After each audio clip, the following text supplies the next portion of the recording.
Hey boys, it's HarmNone.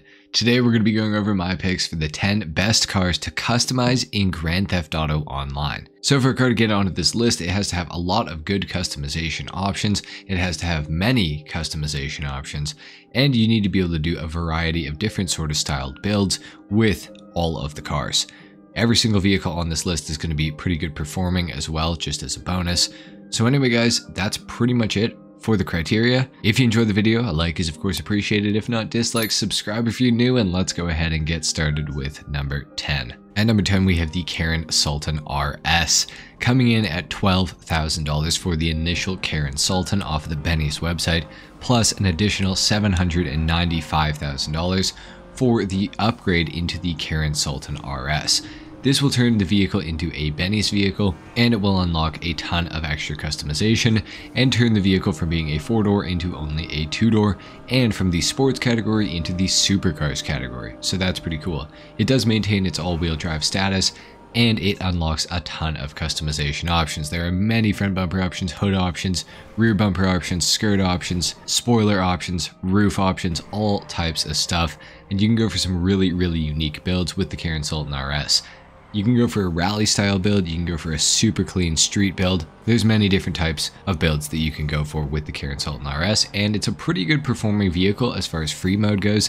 It's not going to win you any races, especially in the supercars category, but for a free mode vehicle, it is absolutely awesome. The only thing that I wish the Karin Sultan RS had are a little bit more exhaust options. The exhaust options for this car are kind of weak. It forces you to have a side exit, which I think kind of sucks. I would have liked to see some long exhausts that come out the back, like on a regular car, but unfortunately that is not a thing. Maybe in the future Rockstar will update that, I kind of doubt it, but anyways, that's it for the Karin Sultan RS at number 10. Next up at number 9, we have the Pfister Growler, coming in at $1,220,500 if you have the trade price unlocked. Now if you don't have the trade price unlocked, it's going to run you $1,627,000. The Pfister Growler was added with the Tuners DLC in the summer of 2021, and being that it's a Tuners DLC vehicle, it has a ton in the way of customization. The Growler is based off the Porsche Cayman in real life, and you can go for a very base model Cayman build. You can also go for the GT4 or a GT4 RS. There's many different styles of build that you can go for. As you can see, mine is a full-blown race build, so it's got every single racing modification on it that I thought looked good.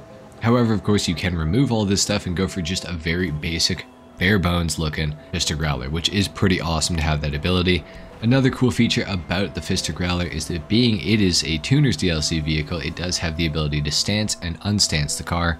Stancing it will lower the suspension, and it will also give it a speed boost in a straight line. However, it will make the handling a little bit worse, but having this ability is pretty cool. Overall, it's a great car, and it's definitely one that I would recommend looking into if you guys have never looked into it before.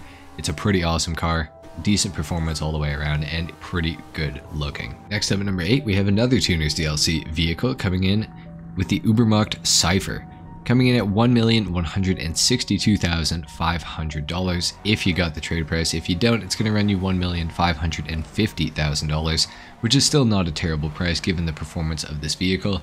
It is of course in the sports category, and it is based on the BMW M2 largely. You could also maybe argue that it's like kind of the M4, but I don't really think so. I think it's based primarily off of the BMW M2, and it's got a lot of really cool BMW styled aftermarket mods that you can go for with it. And you can go for a very aggressive looking Cypher, you can go for a full race build, or you can just go for a very clean like M2 comp sort of build. It's got a lot of things that you can do to it, and I love how the front bumper options in particular look. I think they're super sick. As you can see, I've gone for a pretty clean build here with mine, but in a minute here you'll see my other build, which is like more of a racing styled build. It's really cool how much of a contrast you can get with something like this, where you can go for a full race build, or you can of course go for a fully, clean street build, whatever you want to call it. You can also go for some crazy stuff like a time attack build with all kinds of crazy canards, as well as big spoilers, stuff like that. And the Ubermacht Cypher has some of the best handling out of all the vehicles from the Tuners DLC, so that's really cool as well. And of course it is a Tuners DLC vehicle, so of course you can stance it like you can with the Pfister Growler, so that's pretty awesome. Overall, it's a great car. You should definitely buy one. At number 7, we have another Pfister vehicle in the Comet S2, coming in at $1,408,500 if you have the trade price. Now, if you don't, it's going to be $1,878,000, which is a little bit on the steeper side. Now, I have a bit of a history with the Comet S2 as to not really loving it, but at the same time kind of liking it. I love Porsche 911s in real life. However, I feel like the Comet S2 is a bit of a letdown when it comes to a GTA vehicle. However, what isn't a letdown is the customization. You can go crazy with the Pfister Comet S2. As you can see, I've gone for a very clean looking sort of 911 Turbo S styled build with a roof box on this. And in a minute, you'll see that you can also go for a full GT2 build. It's absolutely amazing. And this car has so much customization that you can do to it, which is just fantastic. And of course, it is a Tuner's DLC vehicle as well, so it does have that stance mode that you can do. And on the Comet S2 in particular, it does go a lot faster than a lot of its other competitors and peers. So it's pretty awesome. Definitely a vehicle that I would look into. The builds alone that you can go for with this thing are just awesome. You can go for just a stock 911, a Turbo S, a GT2, GT3, whatever you want to do, you can basically do it with the Pfister Comet S2. This thing is absolutely insane. Really fast in a straight line too, so what's not to like about that? The only thing that it doesn't really do is go around corners very well, which does piss me off being that it's a 911, but it is what it is, I guess. At number 6, we have the Pegassi Zentorno coming in at $725,000, and if you haven't customized this car for a while, or you haven't been playing GTA a lot recently, you're probably wondering why the hell is the Zentorno on the list. The reason that it's here is because Rockstar added a lot of additional customization to this car in the summer of 2022 with the Criminal Enterprises DLC. So this thing has a ton of extra spoiler options, bumper options, skirt options, liveries actually as well, which is really cool for the first time ever on the Zentorno. Absolutely awesome feature that Rockstar did there. The Zentorno is one of the best bang for your buck supercars in the entire game. I mean, it's only 725 grand and it's still within the top 30 fastest supercars in the game, which is crazy to think about. And it looks absolutely amazing. And with all the additional customization that you can do to it now, it makes it that much more worth owning. Definitely pick one of these things up if you guys have somehow never owned one. It is one of the best cars of all time in GTA Online. It's absolutely a staple of GTA 5 as far as I'm concerned. So if you haven't tried one of these out, with all the new customization, you should definitely do that sooner than later. At number 5, we have the Annis Elegy Retro Custom coming in at $904,000. You're going to get an Elegy RH8 for free, take it to Benny's and upgrade to the Annis Elegy Retro Custom. It's going to cost you $904,000, and this will turn it from an R35 GTR into an R32/R33 GTR. It's pretty debated as to which one it is. Some people might even think it's the R34. I personally don't, but I don't really care. Whatever you think it is probably what it is. It unlocks a ton of customization for this car, formerly one of the most customizable cars in the entire game. However, the Tuners DLC came out and it became a little bit less customizable in comparison to some of those cars as far as how many different customization options there are. But the Elegy Retro Custom is a pretty sweet vehicle. Unfortunately, it actually downgrades the performance of the Elegy RH8 a little bit, which does kind of suck. However, the car is a lot cooler in its custom format. You of course get everything that you would hopefully want to customize on an old, Nissan GTR. So tons of exhaust options, rear bumper options, front bumper options, grille options, headlight options, hood options, roof options, spoiler options, you name it, it's got it. It's got a lot of customization. In fact, I would actually like to see a little bit more customization added to this car eventually by Rockstar, but for right now, it is a pretty awesome vehicle and it's definitely a fun one to customize. I'm sure many of you who are watching this list probably already have one, as a matter of fact, because it is just known as one of those cars that is so customizable, and for good reason. It's a pretty awesome vehicle, it's all-wheel drive, it competes pretty well. Overall, I would pick one up if you guys are interested. At number 4, we have the Obey Tailgater S coming in at $1,121,250 if you got the trade price. If not, it's going to be $1,495,000. Now, some of you are probably wondering, how the hell did you put the Tailgater ahead of the Annis Elegy Retro Custom? The simple reason is because this thing has more customization, and also I feel like the Annis Elegy Retro Custom is a little bit played out at this point. So I wanted to give you guys a different option and rank it a little bit higher because I feel like it's going to be a little bit more unique to some of the other lists that you will find on this sort of topic on YouTube. So anyways, the Tailgater S, Tuner's DLC vehicle, yet again, and it's got a lot of customization, go figure. A lot of stuff you can do to this thing, like it's so many front end options like the hood. I think it has fender options as well. It totally does. You can put a wide body kit on it. It's got canard options, front bumper options, it's got grill options, it's got engine options, like tons of engine options, and then that also goes into the intercoolers that you can put behind the grill, which also has options. So like just so much that you can do to the Tailgater S. I think you can go for some really cool builds with this thing actually. The only thing that really disappoints me about the Tailgater S is the fact that it's rear wheel drive only, which I don't understand that with Rockstar's logic. Like, how are you going to make an Audi that's mostly famous for being an all-wheel drive car into a rear wheel drive car? It's kind of annoying to me, but anyways, it's still a pretty cool car. And as far as the Tuners DLC vehicles go, it's actually a pretty fast one as far as I'm concerned. Especially the handling is really good on it. Acceleration not that great, and neither is the top speed, but I think it still does put up a pretty good fight. Overall, it's a decent vehicle, tons of customization, and I think it's pretty good looking. So there you have it. That's it for the Tailgater S at number 4. On to number 3. At number 3, we have the Ubermacht Sentinel Classic wide body. The Ubermacht Sentinel Classic is a pretty cool car to begin with, and it goes for $650,000. And then if you take it to Benny's and pay an additional 700 grand, which to me is way overkill for how much this car is going to cost you. But anyways, 700 grand at Benny's to upgrade it into the wide body variant. And this unlocks a ton of customization options. In fact, this is actually one of the most customizable vehicles in Grand Theft Auto Online, which is kind of crazy. But the amount of builds you can go for with this thing is like it's insane.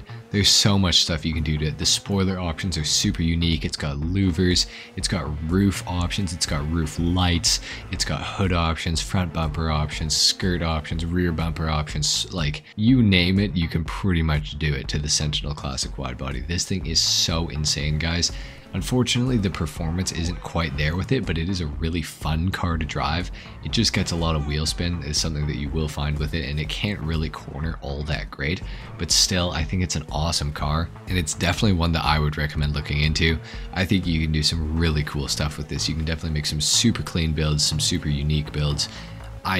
I gotta recommend that you pick up a Sentinel Classic wide body. This thing is insanely good. Very cool vehicle, very underrated as well. Not many people seem to know about it, so definitely check it out if you guys are interested. At number 2, we have what I believe is the most customizable car in Grand Theft Auto Online currently, and that is the Vapid Dominator ASP, coming in at $1,331,250 if you got the trade price, or up to $1,775,000 if you don't. The Vapid Dominator ASP is the best Vapid Dominator in Grand Theft Auto Online, meaning that it's the best performing muscle car in GTA Online, short of the Bravado Buffalo STX and I believe the HSW Vigoro ZX. But it's like the third best overall performing vehicle in the muscle cars category, which is crazy.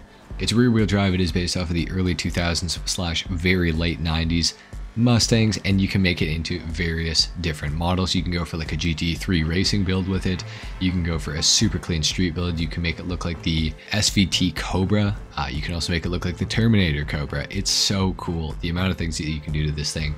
Tons of interior options, tons of exterior options, tons of liveries, hoods, spoilers, you name it, this thing's got it. And being that it is, you know, the most customizable car in the entire game, you can basically make it exactly how you want it. There's so much that you can do to it.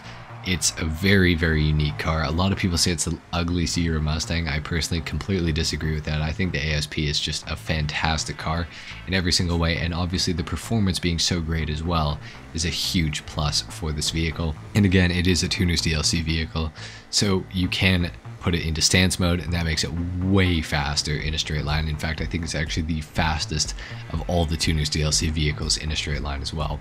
So this thing is absolutely crazy in pretty much every single way. Performance wise, it's great. It's one of the best, and customization wise, it's one of the best as well. So there's nothing to really go wrong with the Dominator ASP. Definitely pick one of these things up, guys. For an honorable mention, we have the Roddy Turismo R coming in at $500,000. Rockstar, similarly to the Pegasi Zentorno, upgraded the Roddy Turismo R with a ton of extra customization options, some of which are absolutely insane looking. You can kind of make it look like the LaFerrari FXX, I do believe it is, which is crazy. It is such a cool car. It was always a cool car, but I always felt like it was lacking a little bit of customization. But with the Criminal Enterprises DLC, Rockstar completely changed that. The Gran Turismo R is now one of the more customizable older supercars in the game. In fact, I think it might even have more customization than the Zentorno now, which is pretty crazy. Tons of spoiler options, tons of bumper options. It's got liveries now, it's got roof options. It's got just so much stuff you can do to it, guys. You gotta pick up a Gran Turismo R, or if you already own one, you gotta go and customize it again because they added so much stuff to it. It is a really cool car, sounds great, looks great. It's so cool. Definitely pick one of these things up if you don't have one, and if you do have one, make sure to go and re-customize it because there's going to be a lot more options than the last time you looked probably. At number 1, we have the Obey 10F widebody coming in at $1,675,000 plus an additional $575,000 for the upgrade into the widebody variant. Now, the reason that I put the Obey 10F widebody at number 1 is because I think it's the best looking / most customizable vehicle in the entire game. So it's not going to be the greatest performer. In fact, I think the Dominator ASP would probably, give this thing a run for its money, but the 10F widebody looks so damn good, and the regular 10F is just a great looking car to begin with, and it's also super customizable too, so keep that in mind. But with the widebody kit, it just unlocks so much more that you can do to it, and that is going to be through Benny's, of course. So the 10F widebody, tons of customization. It does get a performance increase over the regular Obey 10F as well. Obviously, it gets a widebody kit, which unlocks a lot more options for you to customize on this vehicle. Again, it's kind of similar to the Obey Tailgater S. The Obey 10F widebody, Rockstar made an iconic all-wheel drive, rear-wheel drive, which does suck. That's the biggest L of the Obey 10F widebody to me. But other than that, it's a pretty good vehicle. And even being that it's rear-wheel drive only, you can pretty much ignore it as long as you're just, just pass off the line. Once you're at 20 miles per hour, you're not really going to notice it too much. It's a really cool car though, and it's got so much in the way of customization. You guys should definitely check out the Obey 10F widebody. You can't go wrong with it. It is a little on the steeper side, but it's pretty much worth it as far as I'm concerned. So anyway guys, there you have it. That's my picks for the top 10 best cars to customize in Grand Theft Auto Online. If you enjoyed this video, a like is of course appreciated, if not dislike. Comment down below and let me know what cars I missed, or if you want to see a part 2 to this, or just your general feelings about the video. Subscribe to my channel if you guys are new, and I'll see you in the next one. Till then, take care. Peace.